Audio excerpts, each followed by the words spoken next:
Welcome back to the Daily News. With me now is Cathy McClellan, and she is a candidate for Beaufort County Council, District 11, which is on Hilton Head. Thank you for being here today. Betsy, thank you so much for having me. I really appreciate the opportunity to talk with you. Yeah, well, let's get to know you a little bit. Tell us a little bit about why you're running, your background, and what you think you bring to the table. Well, I'm a former attorney, judge, law professor, mediator, facilitator, conflict resolution specialist. Okay. So I think I have the skills that, could make me a very effective person on the county council. And I do it because I have these skills and I want to use them, even in retirement, to make a difference in people's lives if I can, because I think that's important. Yeah. We all have things that we can do to make people's lives better. And, we can volunteer, we can do many things, but this gives you a real opportunity to give people a voice and a seat at the table. Right. And it's very exciting for me. And I'd love to have the opportunity to do that for the people that I hope to represent. Okay. Well, let's talk about some of the topics that are important to you. We're going to start with, first, the green space referendum that's on the ballot, which is, something I don't think people know maybe enough about and are, wondering why I should vote yes for this. Well, I want to encourage people to vote for it, and I hope that people will vote for it and that they will vote for 1A and B.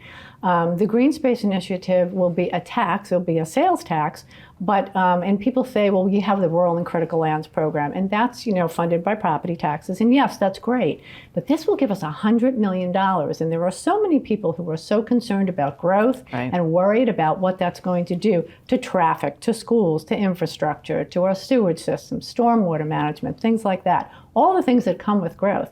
So now the county's going to have $100 million to use to buy up development rights, easements, property rights, and they also will be able to float bonds. If you vote for both, they'll be able to float bonds to use that money earlier in the event they have something that they'd like to preserve.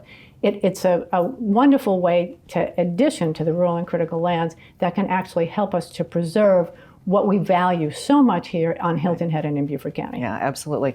And there is an expiration date on it, so you're only voting for it for 2 years. So that's, I think, important for people to know as well. So let's talk about another hot topic for you, and that is public transportation.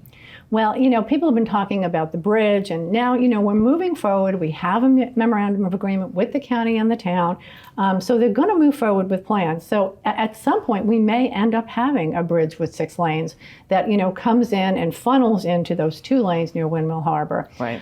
So we need to talk about public transportation options because, in fact, if they go forward with that, we need something else to mitigate what the traffic situation. So I think ferry systems are incredible. It would be a wonderful thing. I come from New Jersey, and we use ferries regularly with buses that take you to where you need to go.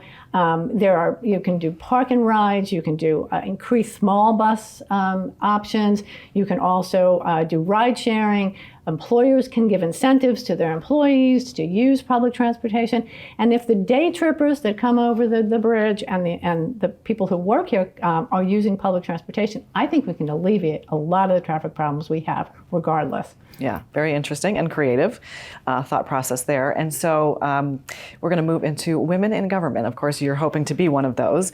But if things go the women's way on election day, we would end up with a lot more representation on county council. Tell us why you think that's important. Well, there's only 1 woman on council now. There will be 5 if all of us win, and I'd like to be one of those. I do think that women bring a different perspective. They bring a different information to the table. They think somewhat differently. It's not better or worse. It's just different. And diversity of thought is incredibly important when we talk about all the complex issues we have to solve here in the county. I mean, there's so many things that the county gets involved with. Broadband, access to broadband, converting septic systems to sewer, to water system, the public water system. We need access to childcare. We need, early education or early childhood education programs. County can get involved in a lot of that, and I think, and also, mental health, increased mental health options. County can get involved in a lot of that, and I think women working together can make a lot of this happen. And 5 women on the council would be incredible because 54% of Beaufort County happens to be female. Which is a big number, which I did not realize. So it is. So we could really make a difference, and I look forward to that, and I hope so much. I ask humbly for your vote, and I hope to be a part of that new council that will be seated soon. Well, thank you for being with us, Cathy, this morning. We appreciate you sharing your views with us, and we will be back in just a moment.